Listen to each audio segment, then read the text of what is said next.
La Organización Mundial de la Salud dice que dormir menos de 6 horas es la primera causa de enfermar. Las personas que duermen poco o que duermen mal tienen más probabilidad de contraer enfermedades graves. De las 10 enfermedades por las que morimos en este país, 7 se relacionan directamente con dormir mal. ¿Qué enfermedades? Sufrir un ictus, un derrame cerebral y a la larga cáncer. Ya se ha relacionado con distintos tipos de cáncer. En Estados Unidos ya han visto que cada hora muere alguien en un accidente de tráfico a causa de la somnolencia y la fatiga. Al final, dormir mal te acaba matando, o de una forma lenta contrayendo una enfermedad, o de una forma rápida en un accidente laboral o de tráfico. Hay muchas personas que trabajan en horarios nocturnos. ¿Qué podríamos hacer para que el impacto no sea tan negativo? Cambiar de trabajo.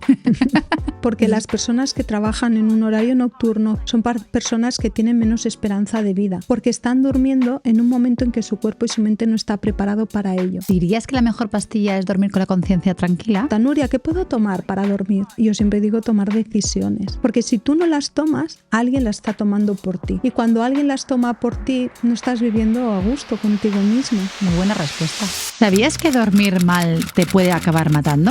¿Por qué no deberíamos dormir con nuestra pareja? ¿Cuál es el mejor remedio contra el insomnio? Todas estas preguntas y muchas más nos las responde la doctora Núria Roure, experta en medicina del sueño. Si te cuesta dormir, te desvelas a medianoche o sientes que ya no descansas como antes, te garantizo que este episodio es la solución a tu falta de sueño. Pero antes que nada te invito a que te unas a nuestra comunidad de Zen Vibes para que puedas llevar una vida mucho más saludable, más equilibrada y más alineada con tus valores personales. Para ello lo único que tienes que hacer es suscribirte a nuestro canal y a la newsletter para que puedas conseguir hacer esos cambios que tanto necesitas en tu vida. Y ahora sí, arrancamos. Bienvenidos y bienvenidas a un nuevo episodio de Zen Vibes. Hoy tenemos uno muy especial con Núria Roure. Ella es psicóloga experta en sueño, viene desde Lleida.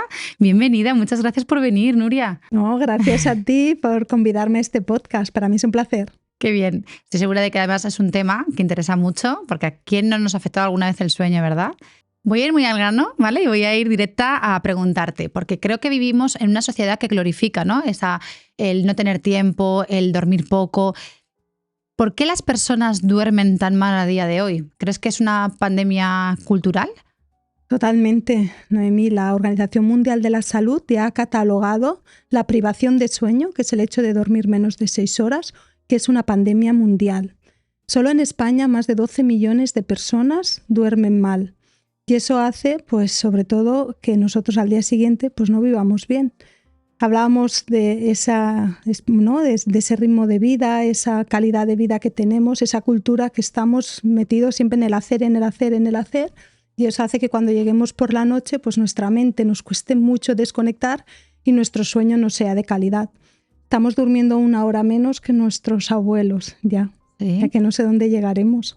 Madre mía. ¿Y qué le pasa a nuestro cuerpo cuando dormimos? ¿Y cuál dirías que es la hora más óptima para acostarnos a dormir?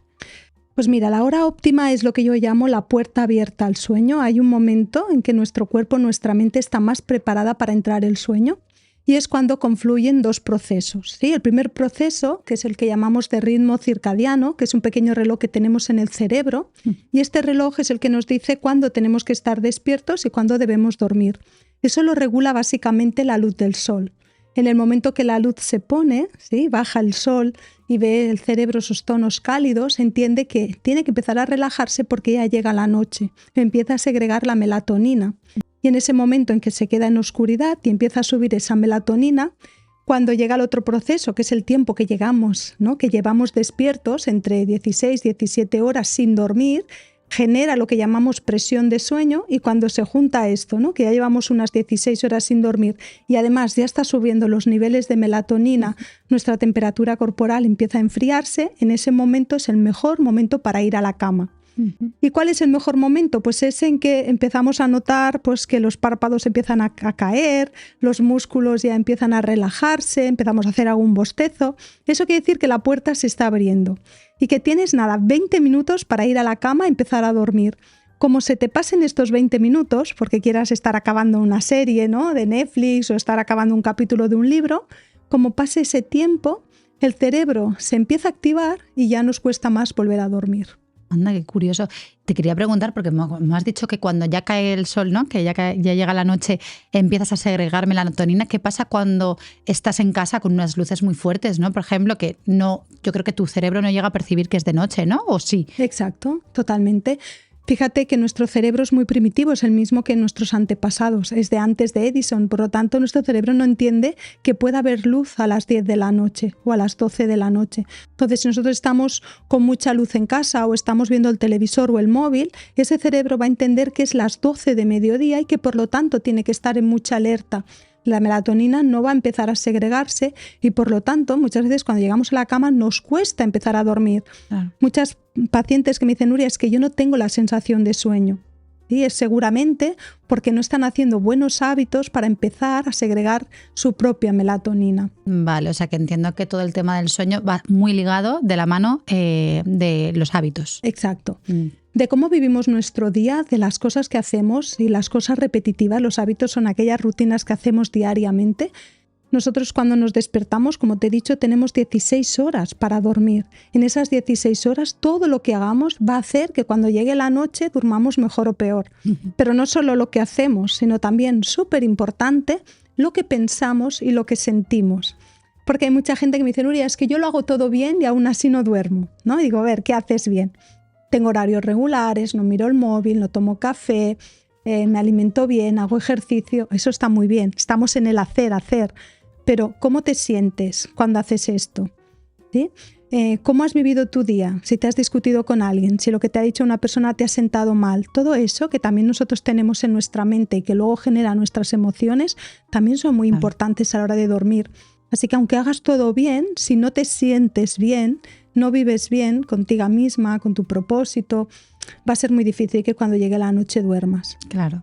Emociones, ¿no? Rumiar, exacto. Estrés. La autoexigencia, ¿no? Que muchas veces las personas se autoexigen demasiado, el cómo se hablan a ellas mismas, cómo se tratan, todo eso va a influenciar mucho en el sueño. ¿Y qué es para ti, Nuria, dormir como un bebé? ¿Y por qué, por ejemplo, las personas mayores, como nuestros abuelos, duermen apenas 4 o 5 horas? Mira, los bebés cuando nacen necesitan dormir muchas horas, unas 20 horas, tanto de día como de noche. Porque la función principal del sueño es la de reparar todo aquello que gastamos durante el día. Pero en los niños pequeños ya no es tanto un taller de reparación, sino es un taller de fabricación. Los bebés, los niños crecen mientras duermen. Cuando un niño está con fiebre y pasa muchos días en la cama, ¿no? Y duerme mucho, el día que se levantan de la cama los miramos y decimos, tú has crecido unos centímetros seguro. Y exacto, porque cuando dormimos, en una fase concreta de sueño se segrega la hormona del crecimiento. Por eso los niños necesitan dormir tantas horas, ¿sí? Porque están creciendo. Pero además es cuando aprendemos, es cuando memorizamos, porque también es la reparación cognitiva, la mental, capacidad de atender, la capacidad de memorizar los aprendizajes. Claro, los niños son esponjas, están aprendiendo todo. Por eso es tan importante que duerman esta gran cantidad de horas. En la primaria, pues hablamos de 11, 12 horas por la noche. Cuando llegan a secundaria, pues 8, 9, ¿sí? Los adolescentes deberían dormir unas 9 horas, son los grandes privados de sueño en este país, porque los horarios que tienen de extraescolares, que son los últimos, y después de instituto, que son los primeros, y que quieren hacer un poquito de relación social, ¿no? Con su móvil, ese momento después de comer, pues hace que el sueño pues, se pierda. Los adultos necesitamos entre 7 y 8 horas, básicamente, un 90% de la población. Y luego las personas más mayores, pues hablamos que necesitan un poquito menos, pero no mucho menos, son unas 6 horas, 6 horas y media. Lo único que después van compensando esa falta de calidad de sueño, porque es un sueño más superficial, en pequeñas siestas durante el día. Pero igualmente necesitan dormir esas 6 horas y media. ¿Y qué hacen si no las consiguen dormir? Porque a lo mejor no se agregan tanta melatonina como los más jóvenes. Claro, la melatonina es una hormona que lo que hace es regular el reloj, no es el que genera la cantidad. La melatonina nos ayuda mucho, sobre todo, por eso cuando tenemos máximos niveles de melatonina es alrededor de los 15, 20 años, y es el momento en que podemos viajar de un país al otro cambiando ese horario, ¿no? De nuestro reloj. Podemos dormir a cualquier hora, podemos alargar el sueño por la mañana, podemos hacer muchas cosas, jugar con el sueño. En cambio, cuando ya nos hacemos un poco más mayores, como salgamos una noche y queramos luego compensar ese sueño, ¿no? Y dormir hasta las 11, no hay manera. A las 8 ya estamos con los ojos como platos. Eso es por la falta de melatonina. La melatonina lo que hace es, sobre todo, regular ese reloj interno. Muy bien. ¿Y qué es exactamente el insomnio? ¿Es una enfermedad? O sea, quiero decir, ¿cómo puedo saber yo que sufro insomnio y no, por ejemplo, que a lo mejor he dormido menos de lo normal o que duermo mal de vez en cuando? Muy bien, esta es muy buena pregunta porque esto me lo preguntan muchas veces las personas, ¿no? Cuando hablamos de un diagnóstico de insomnio, que es una alteración, la alteración más frecuente del sueño, está en alrededor de un 30% de la población, hablaríamos de la regla del 3, ¿sí? Que son 3 noches a la semana durmiendo mal. ¿Qué quiere decir dormir mal? Pues tardar más de media hora en dormirte o despertarte durante la noche y tardar una media hora en volver a dormirte o despertarte antes, esa media hora antes de la hora que deberías levantarte, ¿sí? Por eso ponemos siempre un poquito de media esos 30 minutos.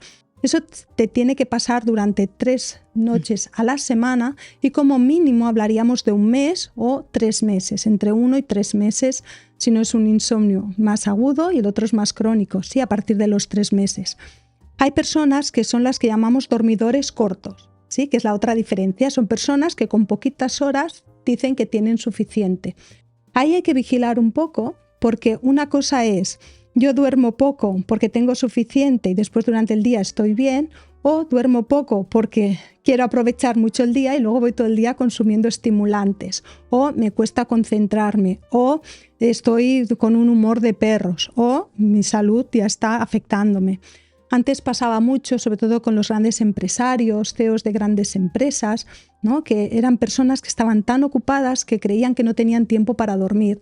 Y ellos decían, yo me levanto a las 4 y ya estoy con una energía, una vitalidad. Y eso está bien, porque la primera mitad de la noche reparamos nuestro cuerpo. Ahí tenían esa energía, esa vitalidad.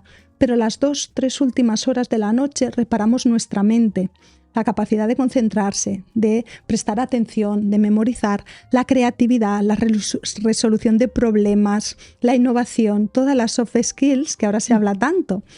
Claro, ¿qué pasaba? Que ellos tenían mucha energía, pero se daban cuenta que la relación con su equipo de trabajo no era adecuada, que estaban muy irritables, que se generaban burnout enseguida, mucha ansiedad, falta de concentración. Y claro, eso no lo achacaban a esas 2 horas de sueño que les faltaba. Es muy importante que nosotros consigamos dormir todas esas horas, porque si no, las consecuencias al día siguiente las vamos a tener, aunque nosotros queramos engañarnos tomando cafés constantemente o yendo como una moto en el trabajo sin parar, sin sentarte ni un minuto. Así que hay que vigilar un poquito con eso de: yo soy un dormidor corto y con 4 horas tengo suficiente. Yo lo he escuchado un montón esto, ¿eh? Yo no duermo 4 horas y yo, ¿y por qué no más? Porque no me hace falta. Y yo quería preguntarte, esto acaba pasando factura, ¿no? El no dormir en las suficientes horas, de 7 a 8. Exacto, fíjate que ya hemos comentado, ¿no? Que la Organización Mundial de la Salud dice que dormir menos de 6 horas es la primera causa de enfermar. Las personas que duermen poco o que duermen mal tienen más probabilidad de contraer enfermedades graves.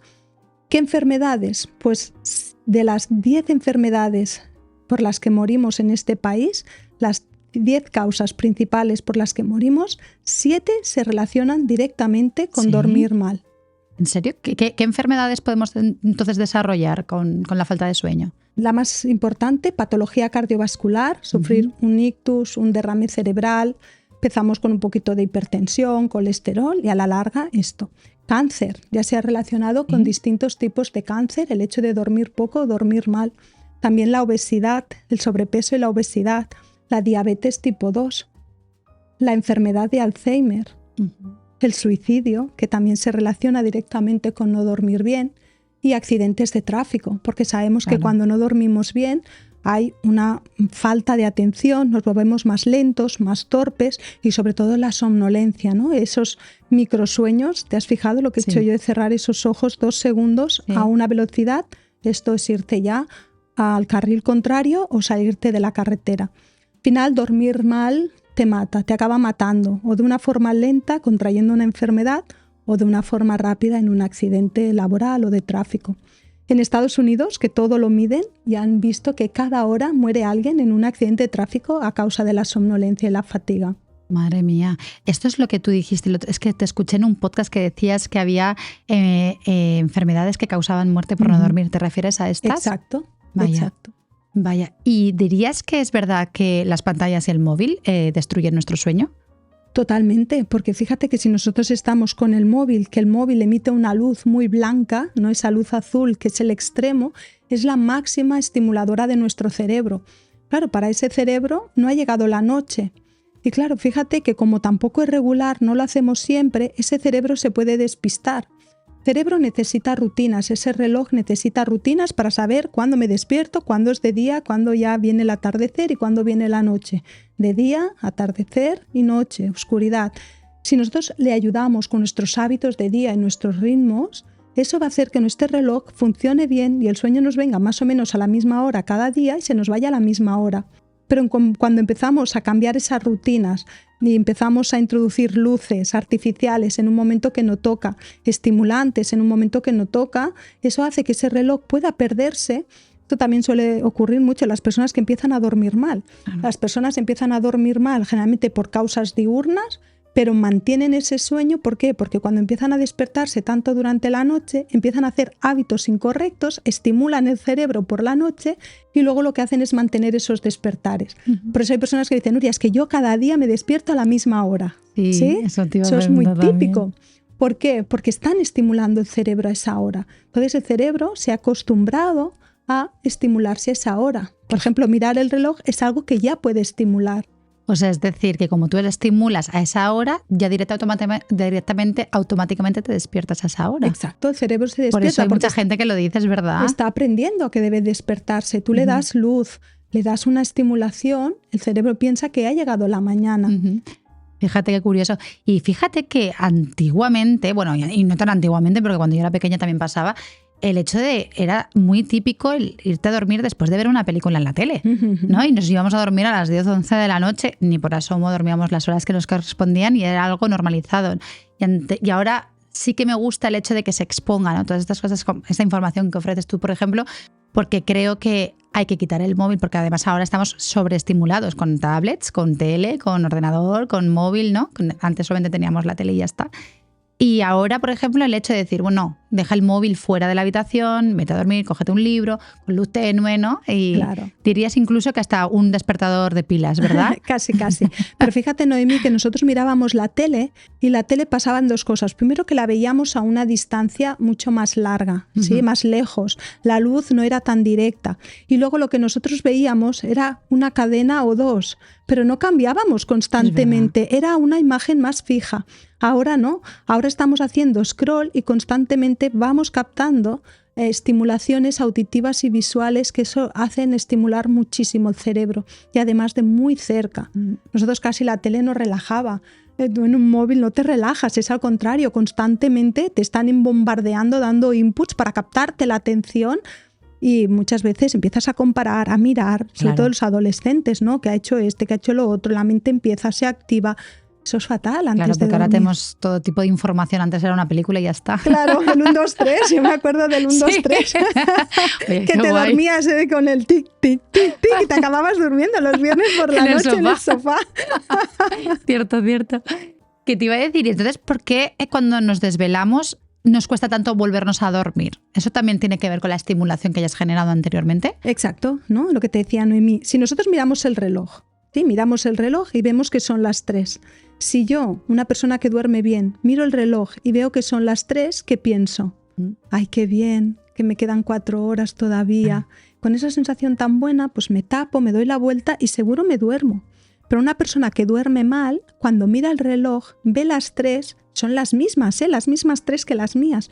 Pero esa persona hace pelos de punta, cortisol aquí arriba, el estrés, la ansiedad. Solo son las 3 y empieza a contar. He dormido tantas horas, solo he dormido 4 horas, me quedan todavía 3 o 4 horas y si no me duermo, ya verás que no podré dormir con lo que tengo mañana tengo un montón de cosas, venga va Nuria, cierra los ojos y duerme, que tienes que dormir. Esa presión, esa activación, eso va a hacer que no duermas. Entonces, no es tanto, ¿no?, el mirar el reloj, la luz, sino también qué te estás diciendo. Porque si yo me digo, qué bien, que me quedan 4 horas y seguro me duermo, No es lo mismo que solo me quedan, no, ya no podré dormir, ya verás mañana, solo he dormido estas horas, esto mañana será un desastre. Y esa negatividad que entra en nuestra mente precisamente es lo que no nos deja dormir. Y buscar el sueño, el querer dormir, tengo que dormir. Esa exigencia de tener que dormir es precisamente la que no nos deja dormir, porque el sueño, cuanto más se busca, menos se encuentra. Vamos, que entonces el truco es mandarse el mensaje positivo de qué bien las 3 a dormir otra vez. Totalmente. Hay que integrarlo. Pero eso cuesta mucho. No, cuando imagino. una persona duerme o cuando tienes mal, preocupaciones también, ¿no? Claro. Y además es que la mente es muy negativa a esa hora. Eso que a veces hablaban, ¿no? Las noches en blanco. Digo, yo siempre les llamo las noches en negro, porque son muy negras esas noches cuando no puedes dormir, cuando sientes que todo el mundo está durmiendo y tú no, sientes que pierdes el control de tu sueño, que estás sola, tu pareja no te entiende porque no ha vivido lo mismo. Todos los pensamientos son negativos, es como que la vida... Después, al día siguiente, ¿no? Sale el sol y todo lo ves de otro color. Pero en ese momento, por la noche, se pasa muy mal. Y generalmente se empieza a generar ese miedo a ir a la cama porque no quieres volver a repetir esa mala sensación, esa noche que ya has vivido tan negativa. Como no quieres revivir el propio miedo es lo que no te deja conciliar bien el sueño. Vaya. Hay algo en España que es sagrado para nosotros, que es la siesta. Yo te quería preguntar, ¿siesta sí o siesta no? ¿Y por qué nos despertamos tan cansados muchas veces cuando se nos va de las manos la siesta? Exacto. Sí, yo por mí siesta sí, siempre siesta sí. ¿Sí? ¿Por qué? Porque la siesta tiene que tener unas características determinadas para que sea útil, para que sea eficaz. Tiene que ser corta, unos 20, 30 minutos como máximo, que es el tiempo que nosotros tardamos en llegar en un sueño profundo. Y además tiene que ser antes de las 4. ¿Por qué? Porque así también le dejamos tiempo a que vuelva a fabricar sueño antes de llegar a la noche, para poder llegar otra vez con presión de sueño. Claro, si un domingo nos ponemos en el sofá y nos dormimos a las 4 y nos levantamos a las 6 de la tarde, ocurre dos cosas. Primero, que ya has entrado en un sueño profundo, eso puede hacer que te despiertes un poco con sensación de resaca total, de ¿dónde estoy? Total, ¿qué hora es? Totalmente. ¿Qué día es? Y segundo, que ya estés quitando horas de sueño de la noche. Y luego cuando llegue la noche te cueste empezar a dormir. Pero en cambio, si nosotros la hacemos prontito y muy corta, lo que hace es refrescar tu mente. Te ayuda, te da un parón, una desconexión para poder llegar a la noche mucho mejor, más descansada y con más facilidad. No con tantas ganas de tengo que dormir. Porque eso es lo que pasa, que cuando no dormimos bien, nuestra mente se acelera más.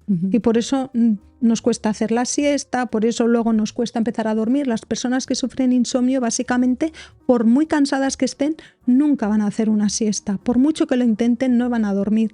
¿Por qué? Porque tienen la mente muy activada. Entonces, en el programa grupal con el que yo ayudo a las personas a dormir bien, lo que trabajamos sobre todo es a frenar esa hiperactividad, que empiecen a dormir bien por la noche para bajar ese nivel de alerta y después empezar a hacer siestas durante el día. Es algo contraintuitivo porque dices, una persona que no duerme bien, quítale la siesta porque así dormirá mejor por la noche. Pero no. Porque cuando conseguimos que duerman bien, baja la mente, consiguen hacer siesta durante el día, su mente está más relajada y les es mucho más fácil conciliar el sueño por la noche. Esto es muy interesante, ¿eh? A mí me cuesta más porque cuando es fin de semana echo a dormir a Leo, ¿no? Intento que se duerma la siesta y acabo dormida con él y no es media hora, es mucho más. Así que voy a tener que empezar a trabajarme esta parte, ¿eh, Nuria? ¿La alimentación ayuda a mejorar la calidad del sueño? Por ejemplo, tema café. ¿El café entorpece también el sueño o no? El café entorpece y mucho, sobre todo porque nosotros para empezar a dormir necesitamos esas 16 horas, pero necesitamos que se segregue en ese tiempo una sustancia en nuestro cerebro que se llama adenosina. Cuando tenemos suficiente cantidad es cuando llegamos a ese sueño y ese sueño más profundo. Pues bien, lo que hace el café es taparnos esos receptores de la adenosina y es como que nos autoengaña, ¿sí? Nos está diciendo que no tenemos sueño, pero claro, las horas sin dormir las llevamos encima. Con lo que las torpezas, la lentitud, la falta de concentración, eso lo tenemos igual. Aunque nosotros queramos alargar el día, ¿no? Quitándole horas a la noche y estemos tomando cafés o estimulantes, Coca-Colas, para aguantar más la noche, la capacidad de reacción no es la misma. Estamos engañando a nuestro cerebro. Se puede tomar un café por la mañana, después de comer. Ya se ha visto que la vida media más o menos son de unas 6 horas. Pues el último después de comer podríamos dormir, pero es que hay gente que tiene mucha sensibilidad al café. Es que hay gente que toma un café por la mañana y ya no duerme. Y hay gente que toma un café después de cenar y puede dormir. Así que también cada uno tiene que conocerse. ¿Y hay alimentos específicos que ayuden o no? Sí, fíjate que la melatonina, que es esa hormona que nos ayuda, ¿no?, a conciliar el sueño, la melatonina la fabricamos nosotros, pero para fabricarla necesitamos como una materia prima que nosotros no fabricamos, que es el triptófano. Por lo tanto, todos los alimentos que tienen triptófano, y por eso lo adquirimos, nos van a ayudar a dormir y descansar mejor. Entonces, ¿qué alimentación es rica en triptófanos? Pues la dieta mediterránea, básicamente. Si nosotros llevamos una alimentación adecuada, rica en triptófanos, como puede ser una dieta mediterránea, ya nos aseguramos las fuentes necesarias de triptófano para después, durante el día, estar bien y llegar por la noche y segregar esa melatonina. O sea que también, en referencia al café que habías dicho antes, si yo no tengo problemas de sueño, 1 o 2 cafés antes de las 4, el último, ¿estaría bien? ¿Es saludable? Estaría bien. ¿Se puede considerar como saludable, quiero decir? Pero, ¿quieres que te diga lo que me pasa en consulta? Que me vienen las personas porque no duermen y cuando me dicen que toman 2 o 3 cafés, yo les digo, hombre, pues prueba de sacarte el café. Y me dicen, no, a mí el café no me afecta. ¿Cómo puede ser? Estás viniendo a consulta porque no duermes y crees que el café no te afecta. Sí, porque yo creo que tendemos como a pensar que el café te acelera, ¿no? O te pone nerviosa y demás. Y si no notas esos síntomas, seguramente piensas que no te está afectando. Pero pues, sí. Claro, nos cuesta mucho también reconocer los síntomas, ¿no?, de la ansiedad. Claro. Mucha gente me dice, Nuria, pero yo qué sé si tengo ansiedad. Claro. ¿Cómo lo sé si tengo ansiedad? Nos cuesta mucho porque no nos escuchamos, no nos reconocemos, no nos analizamos, estamos tanto fuera de nosotros y nos cuesta tanto ese reconocimiento de las sensaciones, de las emociones. Sí. Vivimos además en una sociedad que hemos normalizado mucho la ingesta de pastillas. En esta ocasión te quería preguntar más por la suplementación, pues de valeriana, de melatonina. ¿Qué opinas al respecto? Que pueden ayudar en ciertos momentos y que es muy importante que sobre todo analicemos la causa de ese mal dormir, porque no todo el mundo duerme mal por lo mismo. Hay más de 40 causas de mal dormir. Entonces, generalizar los suplementos no sirven. Por eso mucha gente dice, Nuria, yo tomo la melatonina y no me hace nada. O yo tomo triptófano o magnesio, no me hace nada. Porque a lo mejor tu causa de mal dormir no va relacionada con esa pastilla. La melatonina nos ayuda cuando hay una alteración en ese reloj interno. Por ejemplo, la gente que trabaja turnos, la gente que viaja, que tiene, ¿no?, jet lag, ahí nos puede ayudar muchísimo. Los adolescentes con retraso de fase, ahí sí que nos ayuda la melatonina. Pero si yo estoy estresada, voy como una moto, la melatonina no me va a ayudar. Lo que te va a ayudar a lo mejor aquí sí es una valeriana, una pasiflora. Entonces es muy importante ver por qué no duermes, cuál es la causa de ese mal dormir y entonces a partir de ahí podemos trabajar qué suplementaciones, qué técnicas, ¿no?, o qué tratamiento es el más efectivo. Y no hace falta probar, porque a veces vamos probando y cuando probamos es que no hemos dado con la causa, porque cuando sabes la causa, sabes el tratamiento. ¿Dirías que la mejor pastilla es dormir con la conciencia tranquila? Yo diría que la mejor pastilla es tomar decisiones. Muy bien, muy buena respuesta. Porque a veces me preguntan, Nuria, ¿qué puedo tomar para dormir? Y yo siempre digo tomar decisiones. Porque si tú no las tomas, alguien las está tomando por ti. Y cuando alguien las toma por ti, no estás viviendo a gusto contigo misma. Es así, ¿eh? Bueno, volvemos un poquito a lo mismo, ¿no? A mirar hacia adentro, qué es lo que te está ocurriendo. Es que yo creo que realmente nosotros somos los que realmente sabemos qué nos ocurre. Pero lo que pasa es que no queremos mirar, ¿no? A veces nos da miedo mirar. Por eso no paramos, por eso no tenemos espacios con nosotros mismos. Por eso estamos en esa cultura del hacer el hacer, porque mientras me mantengo ocupada no puedo hacer nada más. Muchas personas me dicen, Nuria, yo durante el día voy bien, pero cuando llego a la noche es cuando me vienen todos esos pensamientos en bucle. Cuando paras. Claro. Entonces les digo, es que tú le has dado a tu mente en todo el día algún momento en el que paras para desconectar, para que esa mente te pueda hablar, que te pueda decir. Claro, si eso lo haces en el momento de ir a la cama, pues es normal que en ese momento te vengan todos estos pensamientos. Activas la mente en un momento en que deberías relajarla. Nuria, antes has hablado del tema de gente que trabaja a turnos. Hay muchas personas que trabajan en horarios nocturnos, ¿no? Y esto entiendo que afecta mucho a la calidad del sueño. ¿Qué podríamos hacer para que el impacto no sea tan negativo? Cambiar de trabajo. Muy bien. Directamente, porque las personas que trabajan en un horario nocturno, que trabajan a turnos, son personas que tienen menos esperanza de vida, porque están durmiendo en un momento en que su cuerpo y su mente no está preparado para ello. Además, la sociedad no se sensibiliza con estas personas. Entonces duermen por la mañana, pero tienen que aguantar los ruidos de la calle, de los vecinos, el timbre, el que hace las obras. Entonces, pobres no tienen bien garantizado ese descanso. Duermen menos horas, su sistema, generalmente el digestivo, es el primero que se altera, comen mal, comen a deshoras, porque quieren hacer sus horarios de trabajo, pero también quieren hacer vida con la familia. Entonces tienen una desorganización de rutinas, de horarios. Y cuando es siempre de noche todavía, pero cuando ya es un ritmo que va cambiando, aún es peor. Eso es verdad, ¿eh? Como por ejemplo los recepcionistas de hotel que van cambiando turnos. Exacto. Que ahora ya creo que se está intentando que trabajen unos siempre de noche, otros siempre de mañana, otros siempre de tarde, pero igualmente sufren esos cambios. A veces también y muchos otros, camioneros y demás. O conocer los cronotipos. Hay personas que son más nocturnas, otras que son más diurnas. Entonces, pues no sé, no cuesta mucho, ¿no? Analizar un poquito cómo es tu cronotipo y si te va mejor trabajar de mañanas. Hay personas que están dispuestas a trabajar de tardes porque están más activas por la tarde-noche. Claro. Una flexibilidad a la hora de entrar a trabajar, cositas así que estamos trabajando, ¿no? Para que las empresas también pues sean más conscientes de esto y no tengamos que sufrir todas estas consecuencias negativas.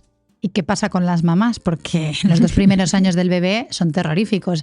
No paramos de despertarnos 1000 veces por la noche, no dormimos bien. ¿Qué podemos hacer al respecto? Pobres mamás y papás, sí. Yo lo sufrí, en salud lo sufrí mucho. Sí, porque además durante esos primeros 6-8 meses pues poca cosa se puede hacer, sino que estar allí al lado acompañándole a que él mismo vaya desarrollando su ritmo circadiano. Porque cuando nacen lo tienen inmaduro todavía, tienen ritmos de 3-4 horas y no es hasta esos 6-7 meses que ya tienen bien desarrollado ese ritmo y ya pueden dormir esas 10 horas, 11 por la noche. Hay algunos niños que el cambio lo hacen muy rápido, pero hay un 30% de niños que les cuesta un poquito más y aquí sí que los papás, las mamás, pues tienen que ayudarle con esas rutinas de horarios de alimentación, exposición a la luz, bueno, todo con lo que les ayudamos a los papás. También es verdad que los primeros meses las mamás están con la oxitocina muy elevada y aguantamos eso y más. Luego cuando se hacen más mayores y los tienes que ir a buscar por la noche, una noche que te levantan a las 3 y dices, madre mía, ¿y esto cómo lo aguanté 6 meses y ahora en una noche ya no puedo? Pero en ese momento con la oxitocina aquí arriba lo aguantamos todo. Es verdad, Bueno, no he llegado al punto todavía porque Leo es pequeño, pero sí. Yo creo, me acuerdo que tenía 1 año. Sí, porque había pasado 1 año y yo me acuerdo de decirle a mi madre, si Leo se sigue despertando 5 veces por la noche, creo que voy a morir. O sea, te lo digo de verdad, me encontraba fatal. Era algo... Claro, eso ya no es normal, ¿sí? Porque a partir de los 6-7 meses, hoy podemos ayudar a los papás a que los niños resincronicen mucho mejor ese ritmo circadiano y que todos puedan descansar bien por la noche.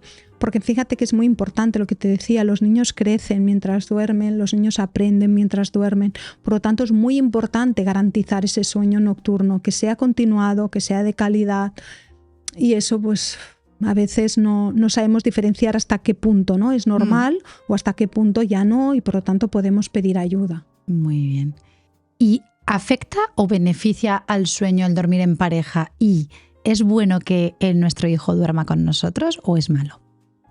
Siempre dormimos mucho mejor solos, ¿sí? Sobre todo si una de las personas, ¿no? Una de la pareja duerme mal, siempre es mejor que se separen de habitación. Es la separación nocturna voluntaria, no pasa nada, se pacta, se tiene lo que se tiene que hacer antes y luego cada uno a su cama.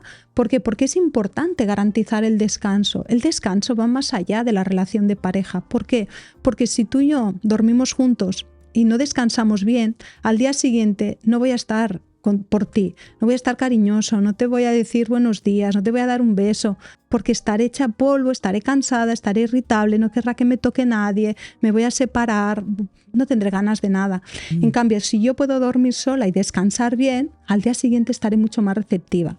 Yo creo que cada espacio del día tiene su objetivo, ¿no? Por la noche el descanso y por el día pues estar con las parejas y con la gente y estar bien. Y con los niños ocurre lo mismo. Fíjate, los adultos nos movemos mucho, los niños mucho más.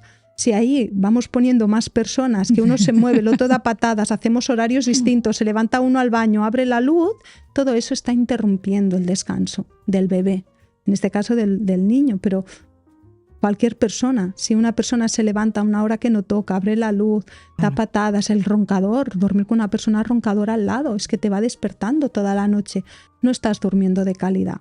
Vamos, hay que valorar varios factores. Mira al padre porque que está detrás de las cámaras. Y aún si estáis los tres, porque lo que suele ocurrir es que el niño viene y uno de los dos se va.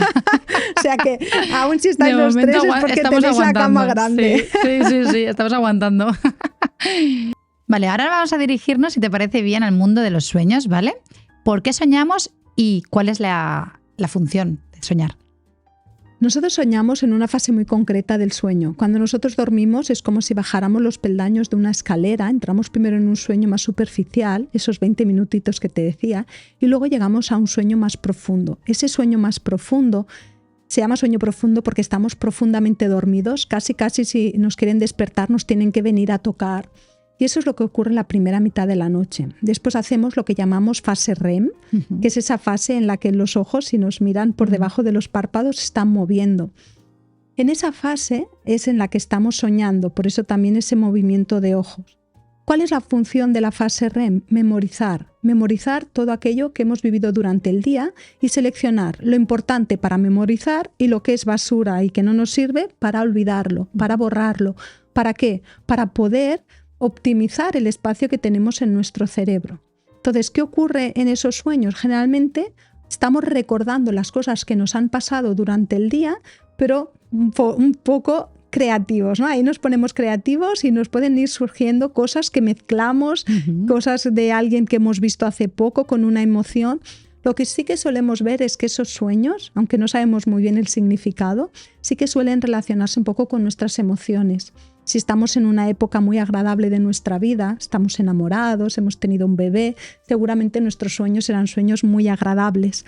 Si estamos en una situación de estrés, en un trabajo que no nos gusta, pasando una mala situación, seguramente nuestros sueños serán muy angustiosos, ¿no? No llego al tren, el tren se me escapa, me siento desnudo, estas cosas. En esa fase de sueño en la que soñamos, esa fase REM, es una fase que está muy cerquita del despertar.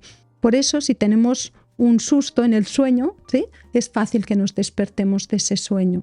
Por eso la fase REM se suele hacer sobre todo al final de la noche y es fácil que nos acordemos del último sueño, ¿no? Cuando nos suena el despertador y aún podemos recordar. Hay muchas personas que dicen, Nuria, yo sueño mucho, tengo muchos sueños. Eso quiere decir que se despierta mucho, porque solo recordamos los sueños si nos despertamos del sueño. Cuando una persona que dice que sueña mucho es que se está despertando mucho. Ah, qué curioso esto. O sea, si recuerdas el sueño es porque te has despertado muchas veces. Exacto. Sí. Ah, pues mira, hoy recuerdo el sueño. O sea, que me he despertado muchas veces esta noche. Bueno, puede ser un sueño. Si tú te acuerdas de uno, es que te has solamente despertado. Me he acordado de uno. Te has despertado mientras soñabas ese sueño. Pero hay gente que tiene muchos sueños, que sueña mucho. Vale. En una misma noche dices, claro, ¿no? Y muchos sueños distintos. Y esos que se están despertando mucho.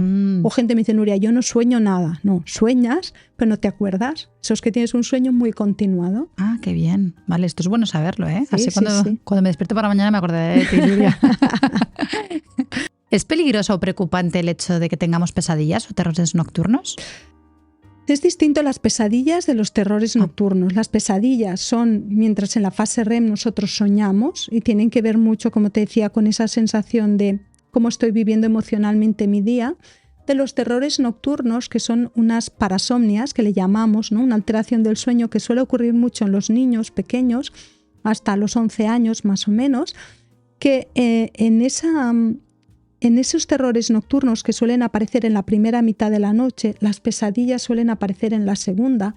Las pesadillas el niño te lo puede explicar, ¿sí? Porque suele recordar lo que estaba soñando. En cambio, los terrores nocturnos están totalmente dormidos. Ellos empiezan a chillar con los ojos cerrados, no los puedes ni tocar, no los puedes calmar, porque ellos en ese momento están muy dormidos, tienen mucho terror, por eso se llaman terrores, porque la situación ellos lo viven como terror, pero si tú no los despiertas, no les dices nada, pasa muy rápido y al día siguiente no se acuerdan. Anda. Vale, es que yo sí que he tenido, todavía no nos ha ocurrido, pero sí que he tenido mamás que han estado muy preocupadas por los terrores nocturnos de sus hijos, les despertaban. Claro, porque se preocupan. Claro, pero preocupa es bueno porque es angustioso, porque lo ves que está sufriendo mucho. Claro, pues es bueno saber esta información, claro. Claro, ellos es un minuto y algo, dura muy poquito y ellos mismos se calman, porque a veces los quieres tocar y es peor, porque aún chillan más y se ponen más ansiosos, porque claro, ellos están durmiendo y es como que algo les toca y no entienden. Claro. Seguramente que registren un poco, vigilen si realmente están durmiendo las horas necesarias. A veces cuando van privados de sueño, duermen menos horas de las que debería, tienen más facilidad de hacer terrores nocturnos. Entonces, garantizar más horas de sueño les puede ayudar. Y, por ejemplo, ¿es peligrosa la apnea del sueño? Sí. Vale, porque ya que estamos hablando de cosas preocupantes, la apnea del sueño sí es peligrosa. Exacto. Si hay un ronquido, que es la antesala de la apnea, si hay un ronquido y es un ronquido continuado, es decir, que la persona va respirando de una forma regular, aunque lo haga con ruido, pero no para de roncar, esto diríamos que es un ronquido benigno. Pero hay un momento que el ronquido para, ¿no? Y haces...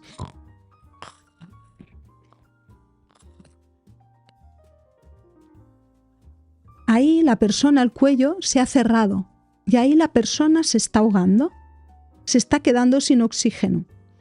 El diafragma hace como un esfuerzo para poder respirar, pero como hay una oclusión en el cuello, no puede respirar. El cuello está colapsado. El oxígeno va bajando y la persona se está ahogando.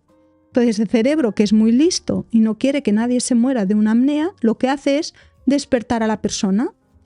Y es como un ronquido, así con un golpe de piernas muy fuerte.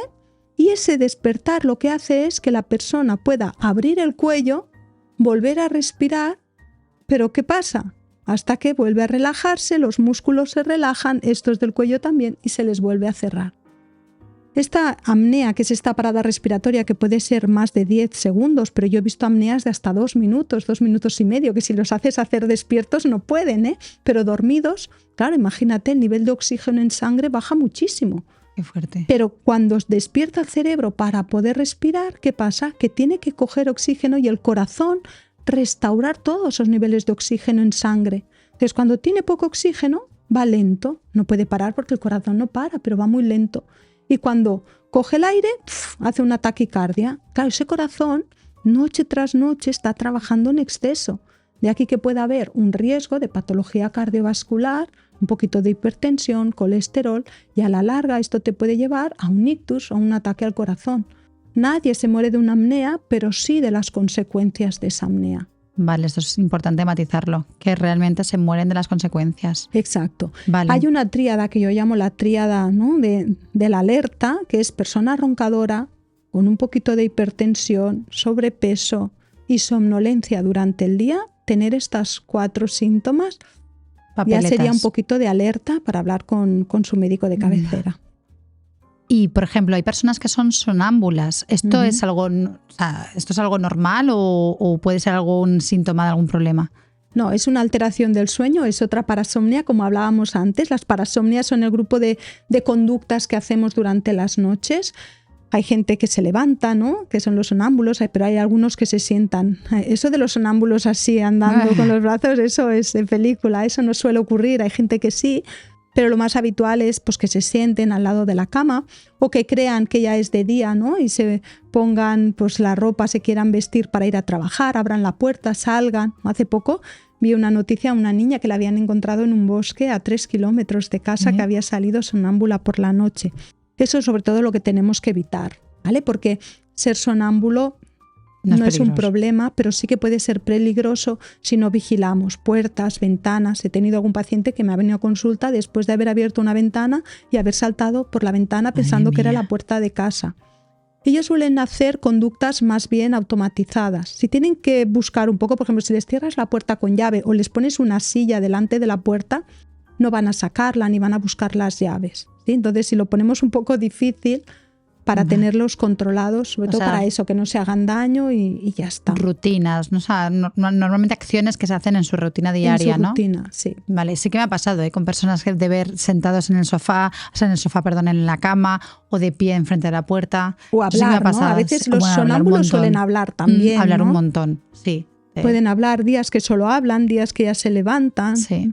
Esto también puede ser un poquito de estrés, un poquito de ansiedad, ya sobre todo cuando somos más mayores. Garantizar sobre todo la regularidad en el sueño ahí. Muy bien. Y, por ejemplo, quería saber, ¿qué es el síndrome de las piernas inquietas? ¿A qué se debe? Porque eso sí que lo he escuchado alguna vez y me parece curioso. No sé. El síndrome de piernas inquietas es otra de las alteraciones del sueño. Suele ser más frecuente en mujeres que en hombres y es eso, una inquietud en las piernas justo en el momento de ir a dormir. Empiezan los síntomas a partir de la tarde, las 8, las 9 y no suelen desaparecer hasta las 2, las 3 de la madrugada. Entonces esa inquietud en las piernas, que tienen que moverlas para que pueda desaparecer esa inquietud, hace que las personas no puedan dormir, no se relajan, se tienen que estar moviendo constantemente, caminan por el pasillo de casa, se hacen baños, ¿sí? Porque no pueden disminuir esa inquietud. Entonces también es una patología que debemos conocer la causa, porque si tú crees que no te duermes porque te pones nerviosa y venga a darte valeriana, no te va a ayudar. Si no, nadie te está diagnosticando que realmente lo que tienes es un síndrome de piernas inquietas, que tiene un tratamiento farmacológico, pero que es distinto a lo mejor al que tiene un insomnio que le dan un Orfidal. A esta persona un Orfidal no le va a servir de nada. ¿Y esto va relacionado entonces quizá a lo mejor con las emociones? ¿Puede ser algo...? No, es una cuestión más fisiológica. A veces una falta de hierro, de ferritina, ¿no? Que vale. Es la acumulación del hierro, transportador del hierro. Ahí habría que hacer unas analíticas y también unos estudios. Muy bien. Hace poco vino al podcast una experta en viajes astrales y estuvimos hablando de lo que es las experiencias cercanas a la muerte, la parálisis del sueño. ¿Esto realmente, Nuria, tiene explicación científica? Sí, la parálisis del sueño es ese momento en que la persona es consciente que se despierta, pero su cuerpo no reacciona. Es que su mente se ha despertado antes que su cuerpo, ¿sí? Es muy angustioso porque por un momento la persona cree que, claro, no puede controlar los músculos, no se puede mover, es muy angustioso, pero si la persona se relaja, espera unos segundos, rápidamente podrá mover el cuerpo, ¿sí? Pero eso es que su cerebro se ha despertado antes que su cuerpo. Eso puede ocurrir, yo lo había escuchado, de algunos amigos, pero es verdad que no me lo creí mucho al principio. Sí, cuando lo han sufrido, hay personas que lo han sufrido, lo han vivido como algo muy angustioso y luego eso puede generar más miedo a no querer dormir porque no quieren que les vuelva a pasar. Entonces, sobre todo, tranquilizarlos, pensar que a lo mejor porque le ha pasado una vez no tiene que volverle a pasar y que no cojan ese miedo a poder dormir y descansar, ¿no? Porque a veces circunstancias, situaciones con una sola situación tan angustiosa ya pueden coger una fobia, ¿no? Una ansiedad al sueño que es peor. Pues es genial que lo digas porque aquí recogemos esta información de que no pasa absolutamente nada y que simplemente hay que relajarse, que nadie se va a morir de eso, pues oye, nos quedamos más tranquilos, ¿no? Pues me ha gustado un montón, Nuria, de verdad. Antes que nada, antes de terminar el podcast, sí que me gustaría que comentases todo lo que haces, porque creo que estás ahora con un montón de cosas y pues para la gente que te pueda conocer un poquito más. Pues nada, yo sobre todo tengo un programa online con el que ayudo a las personas, las acompaño a mejorar su sueño para aquellas personas que tienen pues de mucha activación mental, ¿no? Hiperactivación, preocupación excesiva, autoexigencia, que les cuesta un poquito desconectar para poder dormir. En esas 8 semanas que hacemos, un paso a paso en mi metodología. También pues tengo mi libro Por fin duermo, con el que la metodología también está muy explicada para poderles ayudar a dormir bien, y también un curso online para aquellas personas que quieren decir, mira, yo me lo hago a mi ritmo porque lo necesito ya, no puedo esperar que Nuria empiece el programa, pues también lo tienen, ¿no? Genial. Pues vamos a dejar en la descripción, ya durante el vídeo vais a ir viendo el perfil de Instagram de Nuria Roure, pero además dejaremos también los enlaces en la descripción para que podáis meteros directamente por si queréis comprar el curso, hacer el programa o comprar el libro. estaría muy bien. Muchas gracias, Nuria, de Un verdad. placer. Pero no te libras de las preguntas personales. Vamos a ellas. Nuria, cuéntanos cuál es tu momento Zen Vibes. Pues a mí el momento es cuando me gusta caminar pues, por los campos que tengo cerca de mi casa. Poder salir a caminar por ahí es el momento de desconexión, sin música, sin nada.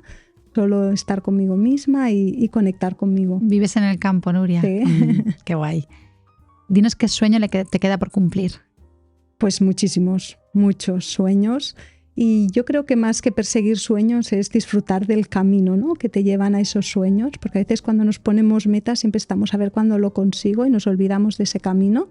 Yo creo que es mucho más importante el disfrutar el camino que el llegar a conseguirlos, aunque tenemos que ponernos, ¿no? Esos sueños para poder llegar a ellos. Claro. Es verdad que cuando llegas al sueño dices, vale, ¿y ahora qué? ¿Y ahora qué? Ya está. Jolín. Pues otro. ¿Qué le dirías a tu yo de los 18 años? A mí yo de los 18 años, bueno, pues que lo está haciendo muy bien, quizás que confíe un poquito más en ella, ¿no? Y que sobre todo que confíe en el universo. Qué guay, qué bonito. Un viaje imprescindible. Yo creo que un viaje imprescindible es el viaje interior, porque a veces siempre viajamos por aquí para allá hacia afuera y creo que falta más esa reconexión y el encontrarnos más a nosotros. El mejor viaje, sin duda. Dinos, ¿cuál es tu hobby? Mi hobby es leer, hacer deporte y también viajar. ¿Sí? ¿Qué deporte haces? A mí me gusta todo tipo de deportes. Hasta hace poco hacía pádel, pero ahora ya es un deporte de riesgo. Sí, no lo sabía. Sí. ¿Por qué? Porque es de mucha intensidad. Ajá. Y te puedes lesionar fácilmente. Ah, vale. Digo, no sé qué ¿habrá habido estudios ahora? Me encanta. ¿Un libro que nos quieras recomendar? Pues yo recomendaría, sobre todo a aquellas personas que no duermen bien, mi libro, Por fin duermo, porque yo creo que es un libro que toda persona debería tener, un libro de cabecera, para poder no solo dormir, sino también vivir, ¿no? Porque el dormir bien lo único que nos permite es vivir bien. A veces le damos mucha importancia al sueño y lo importante realmente es la vida, ¿no? Es el día. Pero para tener un buen día, pues precisamente necesitamos tener una buena noche. Ese descanso. Muy bien, pues lo dejaremos aquí en la descripción. Por fin duermo, de Nuria Roure. Un placer, Nuria. Ha sido muy, muy, muy interesante este podcast. Muchas gracias por venir. No, gracias a ti por la invitación, Noemi. Y a vosotros y a vosotras, gracias por llegar hasta el final del vídeo. Nos vemos en los siguientes. ¡Chao!